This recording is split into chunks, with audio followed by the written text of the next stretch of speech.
Revenge with Karen. You know that specific smell of a VIP lounge at 2 o'clock a.m.? It's a cocktail of desperation, spilled gray goose, and perfume that costs $400 an ounce, but still smells like a funeral home cover-up. That's my office. Or at least, it was. I was standing behind the velvet rope of Club Sanctum, wearing a black uniform that fit a little too well, designed to make me look like furniture with a pulse. Bass from the main floor was vibrating through the soles of my shoes, cheap, non-slip rubber soles, not the Laubautins I used to wear when I actually owned a place like this. That's the thing about nightlife. It remembers your face, but it forgets your name the second your credit limit drops. Then she walked in. Claudia Haynes.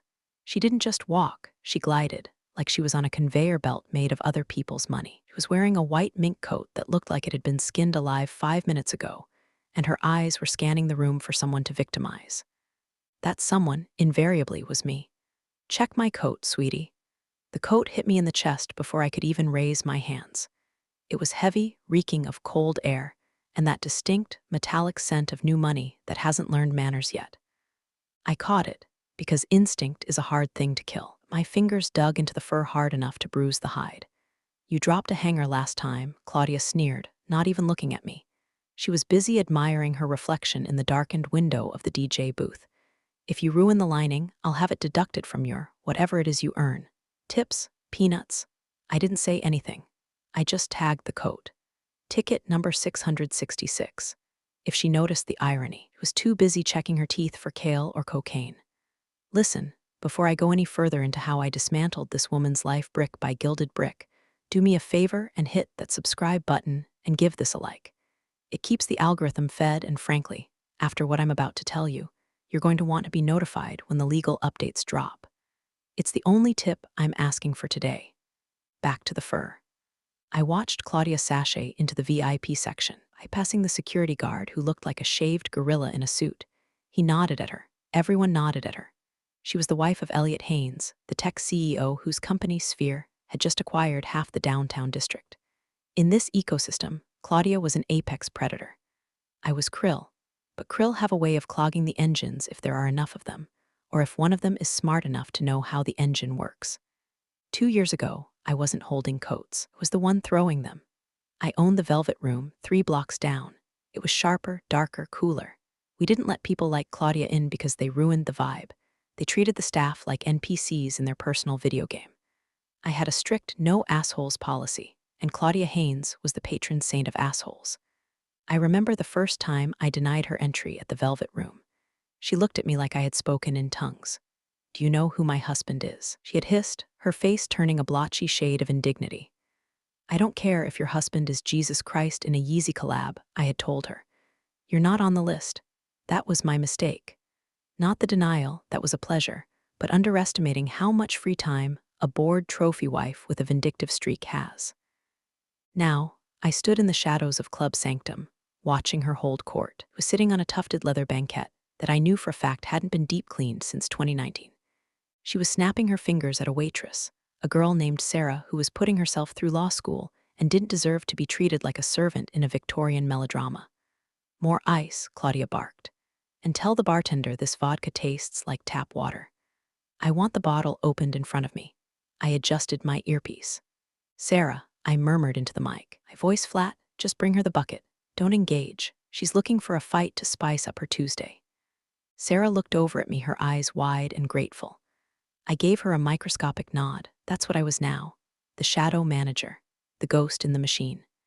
The management at Club Sanctum kept me around because I knew where the bodies were buried, literally, in terms of plumbing disasters, and metaphorically, regarding the liquor license loopholes. They thought I was broken. They thought I was just happy to have a paycheck after my world imploded. They didn't know I was taking notes. Claudia laughed, a sound like glass shattering in a dishwasher. She was leaning into a guy who definitely wasn't Elliot. He was young, probably a personal trainer or a brand ambassador for tequila company, with hair so gelled it could withstand a hurricane. She ran a manicured hand down his arm, right in the middle of the club, under the lights. "God, service here has gone downhill," she announced loudly, making sure her voice carried to my station. "It's just so pedestrian.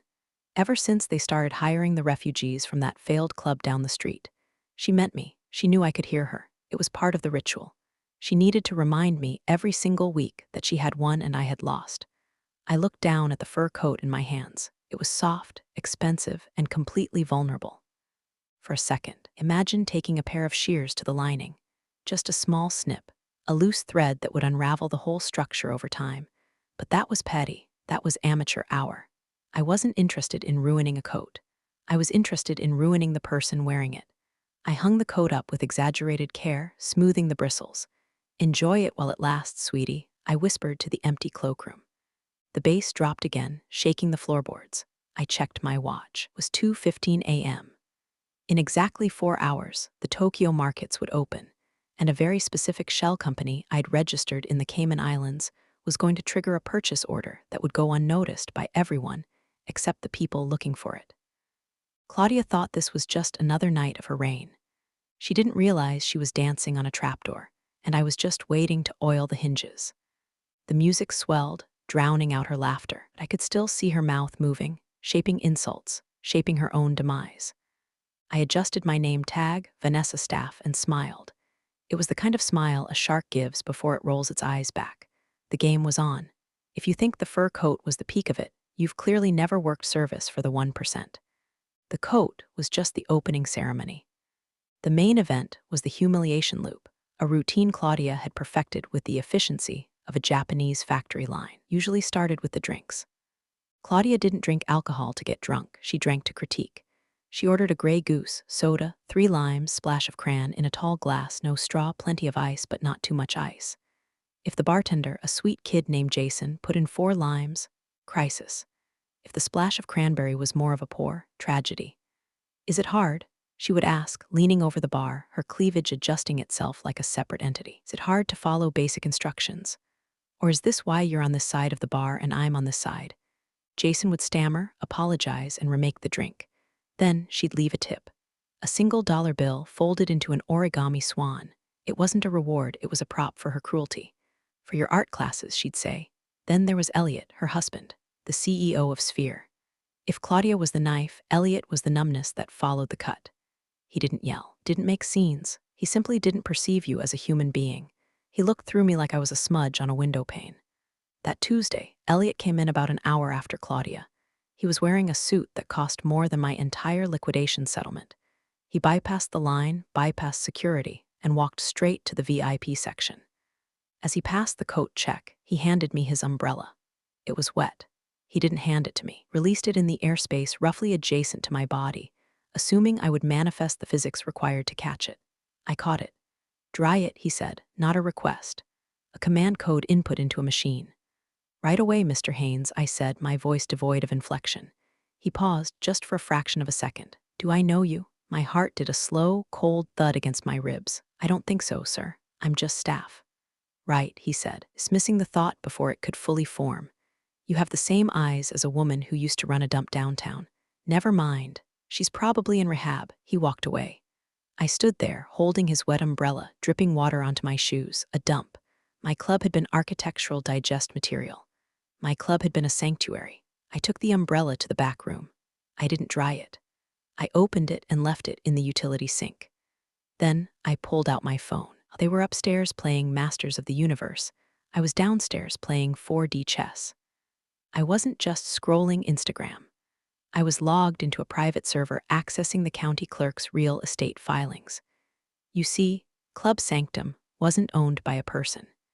It was owned by a holding company called Night Life Ventures, which was owned by a larger conglomerate, which was leveraged to the hilt by a private equity firm that was currently panicking about its quarterly returns. I knew this because I had spent the last 2 years doing nothing but reading financial disclosures. While Claudia was reading gossip blogs, I was reading balance sheets. I saw the cracks before anyone else. Night Life Ventures was hemorrhaging money. They had overexpanded into Vegas right before the market dipped, were looking to liquidate assets to stop the bleeding. Club Sanctum was their crown jewel, but it was a jewel in a heavy, sinking crown. I swiped through the PDF on my screen. There it was. A notice of intent to sell commercial assets. It hadn't been publicized yet. It was buried in a bundle of documents meant for shareholders. I switched apps to a secure messaging platform. I typed 3 words to a contact named Ghost Investor. Green light. Proceed. Upstairs. Heard Claudia's voice rise above the music again. I walked out of the back room to check the commotion. She was standing near the DJ booth, pointing at my feet. I had come out from behind the counter to grab a bus tub. Look, she shrieked, grabbing Elliot's arm. I told you, look at her shoes. Are those orthopedic? Oh my God, Elliot, it's like a nursing home caught fire and they wandered in here. The group around her laughed. It was a sycophantic, ugly sound. I looked down at my black, sensible, non-slip work shoes. They were ugly. They were practical. They kept me standing for 10-hour shifts while I plotted their destruction. Comfort is key when you work for a living, Mrs. Haynes, I said. I didn't shout. I just projected using that bar owner voice that cuts through bass. The laughter faltered for a second. Claudia's eyes narrowed. Excuse me? She stepped closer, invading my personal space. Did the furniture just speak? I said. I looked her dead in the eye that these shoes have good traction. Which is important. You never know when the floor is going to get slippery. Is that a threat? She scoffed. It's a safety tip, I said, picking up the bus tub filled with their empty, wasted champagne glasses. Floors change. Management changes. Everything is slippery eventually. Fire her, Claudia said to the general manager, who had just rushed over, sweating. Gary, fire this grim reaper right now. Gary, man with the spine of a chocolate eclair, looked at me nervously. He knew I ran the inventory better than he did. He knew I covered his ass when the till was short. Claudia, please, Gary wheezed. Vanessa is reliable. It's a busy night. I don't care, she hissed. She brings down the property value just by existing. I'll go check the stock in the basement, I said to Gary, diffusing the situation before he had to make a choice. I didn't wait for permission. I turned my back on her, the ultimate sin, and walked away. As I descended the stairs into the darkness of the stockroom, I could hear her screaming about disrespect. I pulled my phone out again. Ghost Investor had replied, funding secured, initial offer drafted. Do we want the brand name? I stopped on the landing. The concrete walls were cold. I typed back, no, just the building, the land, and the liquor license. Burn the brand. I looked up at the ceiling, listening to the thumping of the party above. They were dancing on my ceiling. Soon, I would be the one pulling the floor out. The humiliation wasn't a deterrent anymore. It was fuel. High-octane, premium unleaded hate. And I had a full tank. You need to understand something. I didn't lose my club because of bad business. I didn't lose it because of the economy or COVID or bad vodka. I lost it because I bruised a narcissist's ego. She decided to burn my life down as a hobby. 2 years ago, the Velvet Room was the heartbeat of the city. I had built it from a rotted-out warehouse into a sanctuary of obsidian glass and crushed velvet. It was my child. I had mortgaged my house, my car, and my sanity to build it. After the night I denied Claudia entry, the whispers started. It wasn't anything loud. That's not how women like Claudia fight. They don't throw punches, they poison the well. It started with a blind item in a local luxury lifestyle blog, one that Claudia happened to be a major advertiser for, which downtown hotspot is actually a front for interstate laundering. Hint, it rhymes with helmet gloom. Subtle? No. Effective? Devastatingly. Then came the concerns whispered at charity galas. Elliot Haynes suddenly pulled his company's corporate account. That was $50,000 a year in guaranteed revenue, gone overnight. I called his assistant to ask why. I was told, Mr. Haynes prefers venues that align with his family's values. Values. The man made his fortune data mining teenagers, but sure, let's talk about values. The death blow came a month later. I was in negotiations for a massive expansion loan. My investors were skittish but on board. Then, the health inspector showed up. Not for a routine check, a targeted raid based on an anonymous tip about rat infestations and sewage leaks. There were no rats. There were no leaks. My kitchen was cleaner than an operating room. But the inspector, a sweaty guy who wouldn't look me in the eye, shut us down for 72 hours pending investigation. 72 hours is an eternity in nightlife. The closed by health department sticker on the door is a scarlet letter you never scrub off. Investors pulled out the next morning. One of them, a guy I'd known for 10 years, told me off the record, Vanessa, we love you, but the word is out. You're radioactive. The Haynes family is telling everyone you're under federal investigation. We can't be near that. I stood in the middle of my empty, beautiful club, watching the dust motes dance in the emergency lighting.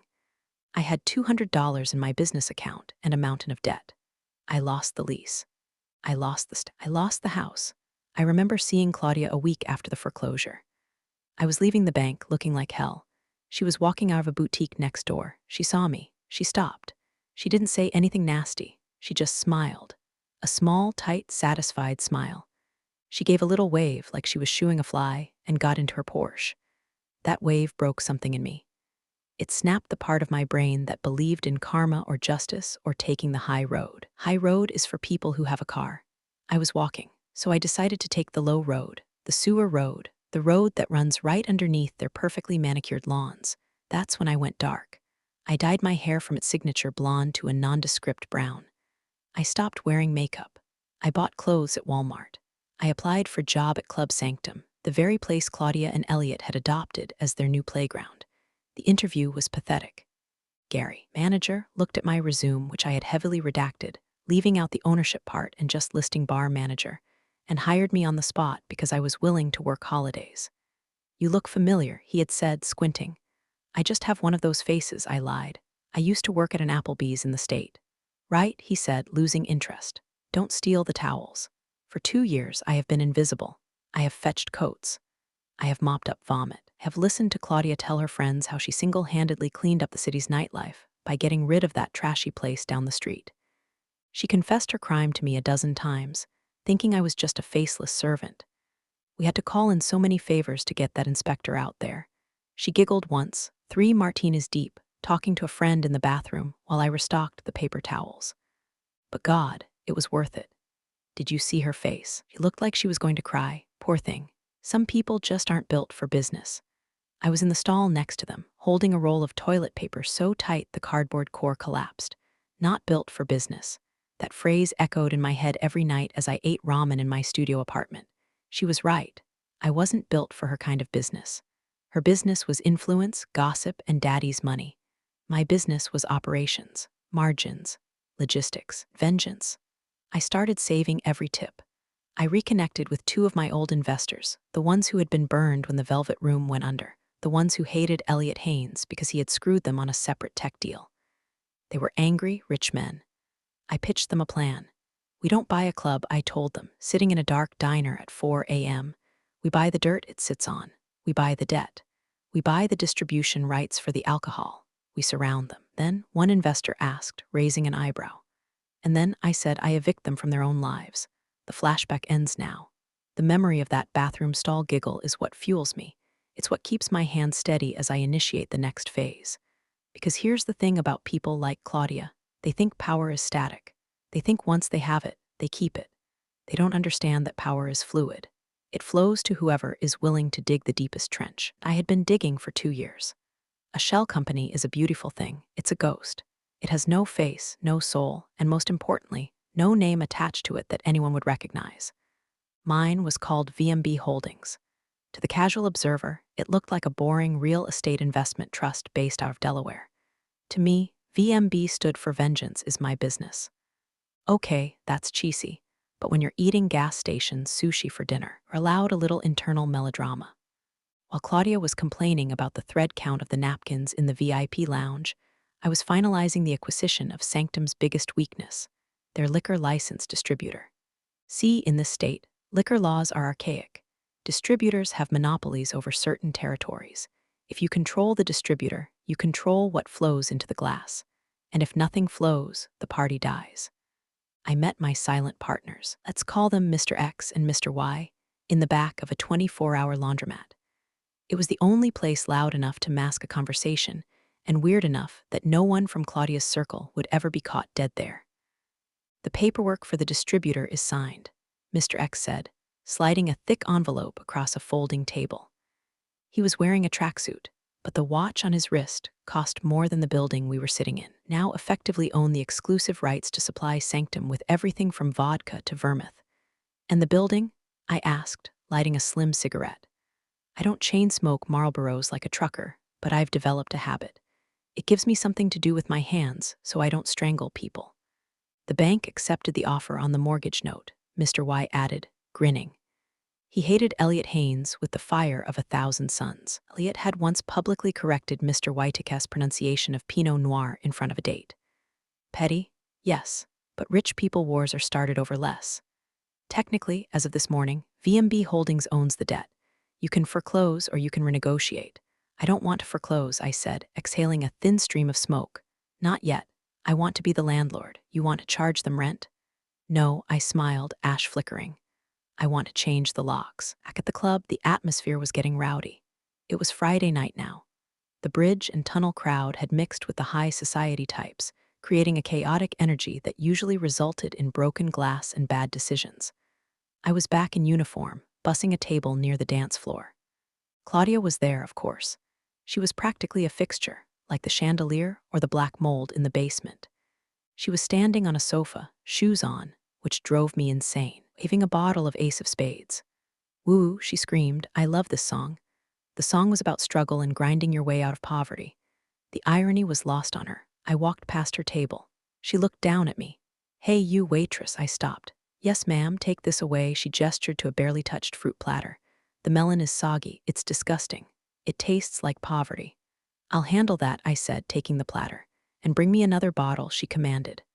Chop, chop. I walked to the bar. I punched in the order. But then I paused. I pulled out my phone. I logged into the distributor portal, the one I now owned access to. I found the account for Club Sanctum. I flagged it. Status, credit hold. Delivery suspended. I confirmed the change. Within 24 hours, the club would run dry. No more Ace of Spades.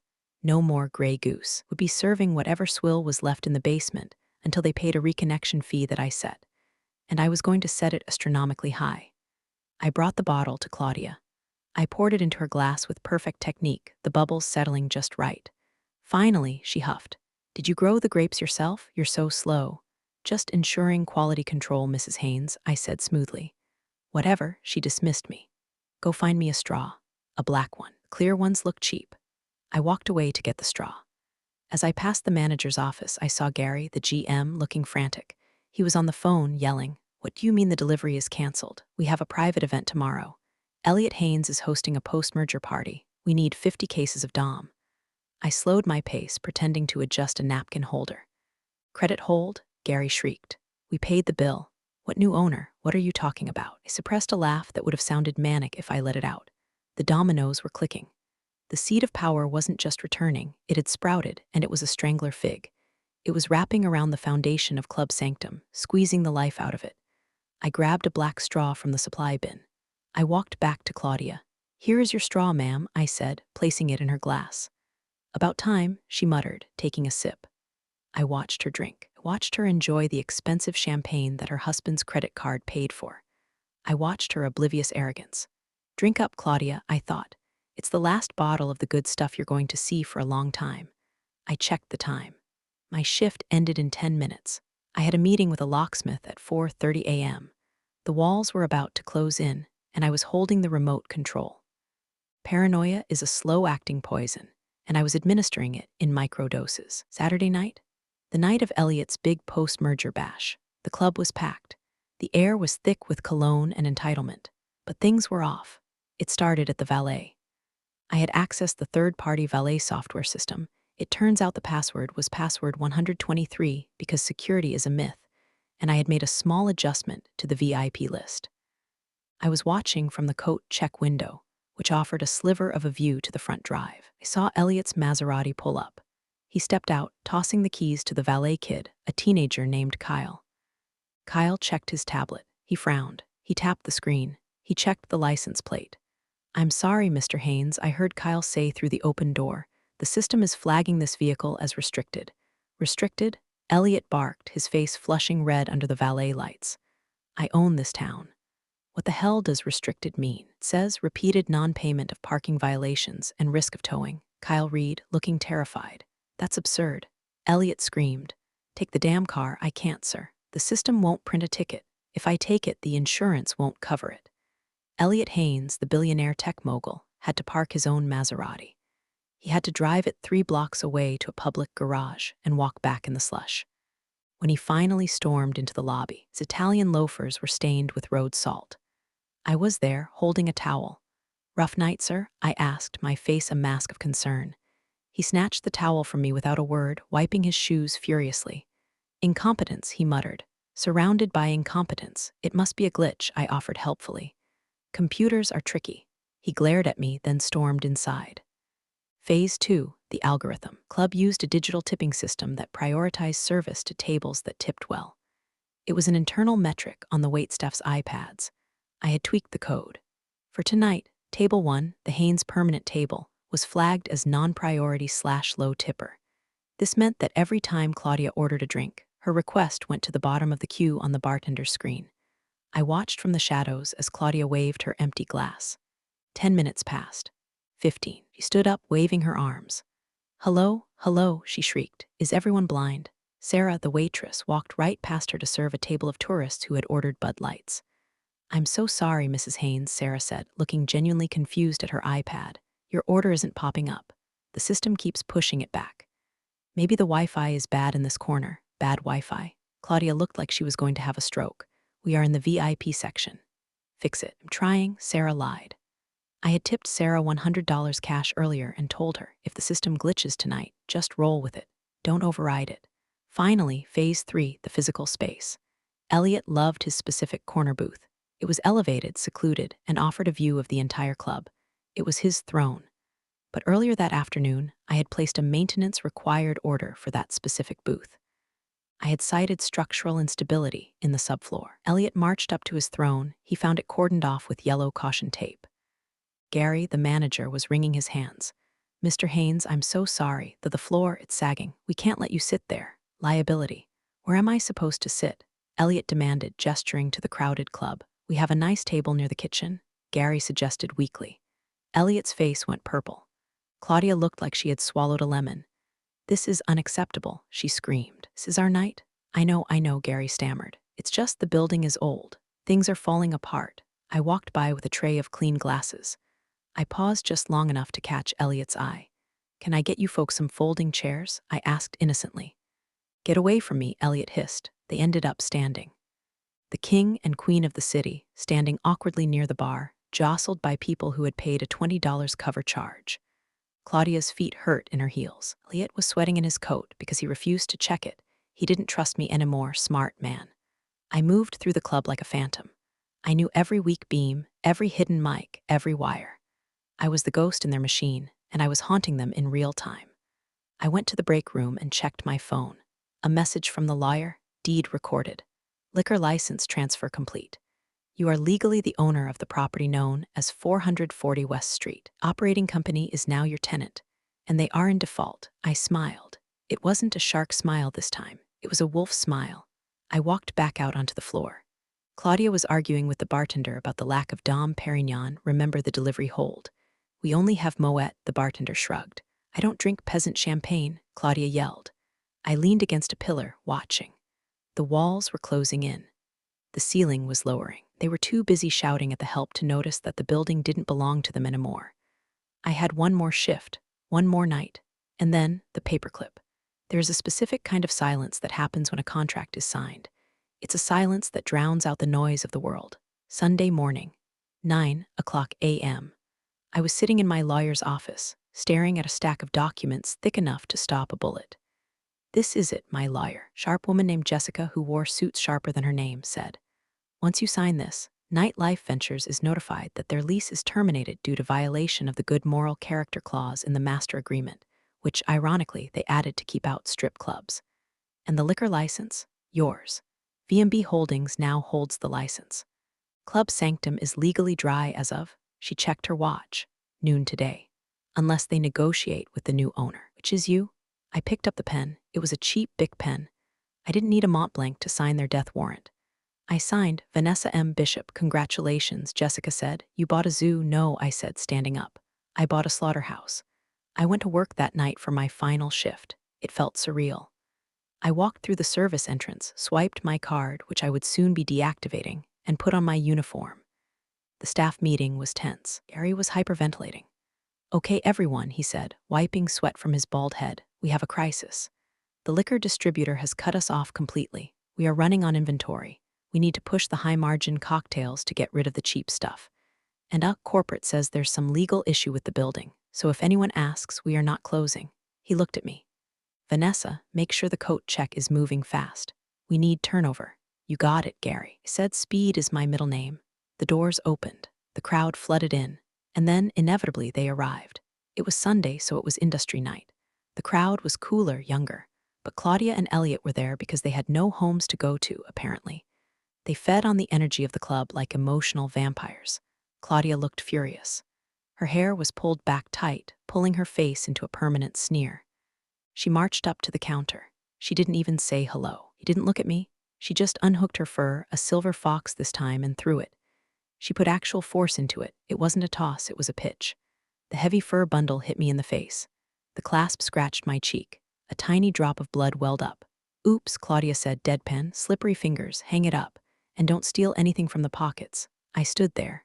The fur was on the counter. My cheek stung. In the past, I would have apologized. I would have bowed my head. I would have suppressed the rage until it became a tumor. But today I owned the counter. I owned the floor she was standing on. I owned the air conditioning unit blowing on her fake tan. I didn't pick up the coat. I looked at it, then I looked at her. Pick it up, she snapped. I have a table waiting. No, I said. The word hung in the air. It was a small word, but it landed like a grenade. Excuse me, Claudia laughed, a nervous, jagged sound. Did you just say no? I said no, I repeated. I reached up and touched my cheek. I looked at the blood on my finger. Are you on drugs? She asked, looking around for an audience. Gary, get over here. The coat girl is malfunctioning. Gary rushed over, looking like he was about to cry. What is it now? She refused to check my coat. Claudia pointed a manicured talon at me. And she's bleeding. It's unsanitary. Gary looked at me. Vanessa, just hang up the coat, please. Can't deal with this tonight. I looked at Gary. He was a good man mostly. Just weak. I can't, Gary, I said, calm as a frozen lake. Why not? Because I said, leaning forward, my voice dropping to a whisper that only they could hear. I don't work for you anymore, you? You quit? Gary asked, confused. Not exactly, I said. I looked past them. In the background, near the VIP stairs, I saw one of my silent partners, Mr. X. He was leaning against the railing, sipping a soda. He caught my eye and nodded. It was time. I'm not quitting, I said to Claudia, my eyes locking onto hers. I'm promoting myself. You're delusional, Claudia spat. Pick up the coat or I will have you dragged out by security. Security, she yelled, waving at the bouncer. The bouncer, a guy named Mike who I had shared lunch with every day for 2 years, walked over. He looked at Claudia. Then he looked at me. Mike, throw her out, Claudia commanded. Mike crossed his arms. I can't do that, Mrs. Haynes. Why the hell not? Because Mike said, looking at the floor, she signs my checks now. Claudia froze. What? I reached under the counter and pulled out a single paperclip. I used it to attach a small, folded piece of paper to the fur coat that was still lying on the counter. I think you dropped this, I said. What is that? She asked. It's a receipt, I lied. Actually, no, it's a notice. I checked the time. 11:59 p.m. Part 6 is over, I whispered to myself. What are you mumbling? Claudia demanded. Just counting down, I said. Midnight, the witching hour, I smiled. The blood on my cheek felt like war paint. Get ready, Claudia, I said. The floor is about to get very, very slippery. Let's rewind a few hours before the coat hit my face, before the bouncer refused to move. 3:00 a.m. Sunday morning, technically. The club had closed for the night. Cleaning crew hadn't arrived yet. It was just me, the silence, and the smell of stale beer. I had the keys, not the staff keys, the master keys, the ones handed to me by the courier along with the deed. I walked the floor of Club Sanctum alone. It's strange being in a nightclub when the music is off. It looks like a movie set with the lights on. The velvet looks dusty. The gold trim looks like plastic. You see the scratches on the floor, the gum stuck under the tables. Without the illusion of the party, it's just a room. I walked up to the VIP section. I sat on the banquette where Claudia had held court for 2 years. I ran my hand over the leather. It was cold. This was where she sat when she laughed about my foreclosure. This was where Elliot sat when he blacklisted my name. I felt a ghost in the room. The ghost of Vanessa Bishop, the woman I used to be. The woman who wore silk blouses and laughed easily. She died 2 years ago. The woman sitting here now was made of scar tissue and iron. I reached into my pocket and pulled out a tube of lipstick. Ruby Woo. It was the shade I used to wear every night at the Velvet Room. I hadn't worn it since the day the inspectors shut me down. I walked to the large mirror behind the bar, the one Claudia loved to check her reflection in. My hand didn't shake. I wrote on the glass in thick, red letters, check your access. It wasn't a threat. It was advice. I went to the DJ booth. I powered up the sound system. I didn't blast techno. I put on a track that I used to play at closing time at my old place. A slow, haunting jazz cover of Everybody Wants to Rule the World. I stood in the center of the dance floor, letting the music wash over me. I wasn't dancing. I was measuring the space. I was reclaiming the air rights. For 2 years, I had made myself small. I had hunched my shoulders. I had lowered my voice. I had dulled my eyes. I stood up straight. I stretched my arms out. I took up space. I am the owner, I said to the empty room. The acoustics were terrible. I'd have to fix that. I went to the office. I sat in Gary's chair. I didn't touch his computer. I just left a single envelope on his desk. Inside was the new organizational chart. His name was still on it as assistant manager. I wasn't cruel. Gary was a survivor like me. He just picked the wrong side. There was another list in the envelope. A do not admit list. It had 2 names on it. I walked back out to the coat check. This was my prison cell, my cage. I started cleaning it. I threw away the cheap hangers. I threw away the generic claim tickets. I replaced them with the heavy, matte black cardstock tickets I had ordered, the ones with the VMB Holdings logo embossed in gold. I was rebranding the dungeon. I looked at my reflection in the plexiglass window. Mousy brown hair was still there, but the eyes were different. They were lighter, harder. I remembered something my father told me before he died. He was a union rep for the steelworkers, a tough old bird who smoked unfiltered Camels. V, he'd said, if you're going to burn a bridge, make sure you're on the side with the fire extinguisher. I patted my pocket. I had the fire extinguisher. I had the water hose. I had the whole damn fire department. The sun started to come up, leading gray light through the emergency exits.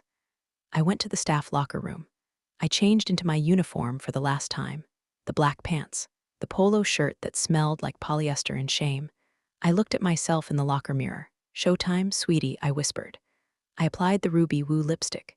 It looked jarring against the drab uniform, a slash of war paint, a warning signal. When the staff started trickling in for the Sunday night shift, they noticed. Whoa, Vanessa, Sarah said, tying her apron. Nice lipstick. Hot date tonight? Something like that, I smiled. You seem different, Mike the bouncer noted, cracking his knuckles. I feel different, Mike. Good different? The best kind, I said. The kind where the bad guys lose. I had pulled Mike aside 10 minutes later before the doors opened. I showed him the paperwork. I showed him the signature. I told him what was going to happen. Mike had grinned. It was a terrifying, beautiful grin. Hated Claudia. She had once poured a drink on his shoes because he didn't open the rope fast enough. So when she gives the order, Mike asked. You take orders from the owner, I said, and that's me. Copy that, boss, Mike said. And that brought us back to the moment.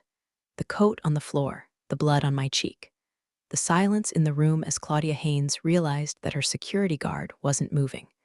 The night before the fall was over. The fall was happening now. Gravity is a bitch. The music had stopped. The DJ, sensing the shift in atmospheric pressure, or maybe just seeing Mike the bouncer staring him down, had cut the track.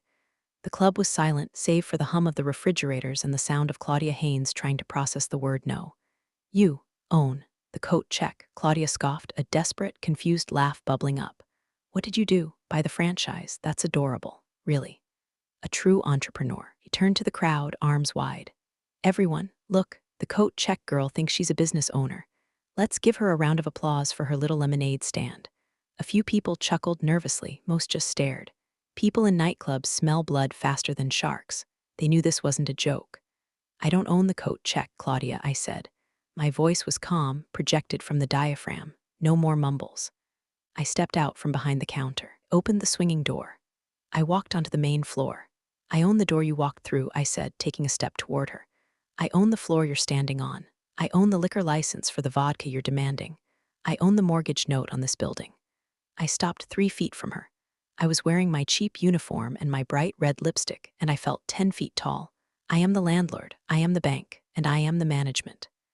Claudia stared at me. Face went through a kaleidoscope of emotions. Confusion, disbelief, and finally, pure, unadulterated terror. Elliot, she shrieked, spinning around to find her husband. Elliot, do something. She's lying, she's crazy. Elliot Haynes pushed through the crowd. He looked sweaty. He looked like a man who had just realized why his valet ticket was declined. What is the meaning of this? Elliot demanded, trying to muster his CEO voice. Who are you? The woman whose business you helped destroy, I said. Vanessa Bishop. The Velvet Room. Ring a bell? Elliot's eyes widened. Recognition flickered. You're the one with the values. I finished for him. Yes, and it turns out my values include paying my debts and collecting yours. I pointed to the wall behind the bar. I had instructed the bartender to unveil it at exactly midnight. The bartender pulled a cord. The canvas covering the large mirror fell away. It was written in RubyWoo, check your access. And below it, a new digital projection on the wall, bright and undeniable, private property. New owner, VM Bishop Holdings. The room gasped. Phones were out. Flashbulbs were popping. This was going on TikTok Live. This was the content they lived for. This is illegal, Elliot sputtered. I have a lease. I have a contract with Nightlife Ventures. You had a contract, I corrected. They defaulted. I bought the debt. I'm exercising my right to terminate services for any patron who violates the code of conduct. I turned my gaze back to Claudia. Code of conduct violation number 1, I said, my voice cutting through the silence. Abuse of staff. I looked down at the silver fox fur coat still lying on the dirty floor. It looked like roadkill now. Pick it up, I said to Claudia. What? She whispered. Pick it up. I can't, she stammered. I'm a guest. Not anymore, I said. Now you're just a trespasser with bad manners. Claudia looked at Elliot. Elliot looked at his shoes. He wasn't going to save her. He was calculating the PR fallout. He was already distancing himself. Claudia looked at the crowd. They were filming her, mocking her. The queen was naked. Slowly, painfully, Claudia Haynes bent down. Her knees popped, her dress strained. She reached out and grabbed the fur coat from the floor. Dust bunnies clung to the expensive pelt. She stood up, clutching the dirty coat to her chest, her face a mask of humiliation. Happy? She hissed, tears welling up in her eyes. You made your point. We're leaving. Leaving implies you have a choice, I said. I signaled Mike. Escort them out, I said. And Mike? Yeah, boss, check their pockets, I said, throwing her own words back at her. Make sure they didn't steal anything. The crowd erupted. Laughter, cheers, it was brutal, it was savage, it was justice. You can't touch me, Claudia screamed as Mike stepped forward. Do you know who I am? We know exactly who you are, Mrs. Haynes, I said, my voice dropping to a cool, professional register. That's why you're banned. I reached into my back pocket and pulled out a sealed white envelope. I slapped it into Elliot's hand. What is this? He asked, looking at it like it was radioactive. A formal notice of trespass, I explained. A dossier of harassment complaints filed by the staff over the last 24 months. Dates, times, witnesses, including the time Claudia threw a hot coffee at the valet. We have the footage. Elliot paled. He knew what that meant: lawsuits, settlements, PR nightmares. His family values brand was about to take a hit. We can settle this, Elliot started, his voice shaking. Vanessa, Miss Bishop, let's go to the office. Let's talk numbers. I don't need your numbers, Elliot, I said. I have my own. You're making a mistake, he threatened, but it was weak. You need people like us. We are the economy of the city. No, I said, stepping closer, smelling the fear coming off him. It smelled like sweat and expensive dry cleaning. You're the parasites. The economy is the people serving your drinks, parking your cars, and fixing your AC. And we're tired of you. I turned to Claudia. She was shaking, clutching her dirty coat. Claudia Haynes, I said formally, your membership is revoked, effective immediately. Permanent ban, global. If I buy a lemonade stand in the future, you're banned from there too. Get them out, I nodded to Mike. Mike and 2 other bouncers, big guys who had been waiting for this day for years, stepped in. They didn't touch them roughly. They just created a wall of muscle. This way, folks, Mike said cheerfully. They were herded toward the door, not the VIP exit. The front door, one with the draft. As they passed the threshold, Claudia turned back one last time. Her mascara was running. She looked small. You're just a coat check girl, she screamed, her voice cracking. And you, I called back, are outside. The heavy oak doors slammed shut. Silence returned to the room for a beat. Then someone started clapping. Then another. Then the whole room. I didn't bow. I wasn't a performer.